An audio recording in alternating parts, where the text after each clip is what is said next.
দেখে কোনো লাভ হবে না, ঠিক আছে? কমেন্টে বলো, ঠিক আছে? যে যে কাঠ নিবা, দেখে কোনো লাভ নেই। এখানে খুব ভালো কাঠ বিক্রি হয়, ঠিক আছে? খুব কম দামে। যে যে আসবা দমদমার পিছনে চলে আসবা, বাঁশতলায় পেয়ে যাওয়া কাঠ নরম দামে, একদম কাঁচা মালের মতন, ঠিক আছে?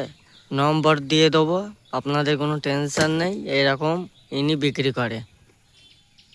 ইনার যা কাঠ আপনারা দেখলে মাথা খারাপ হয়ে যাবে। দেখুন,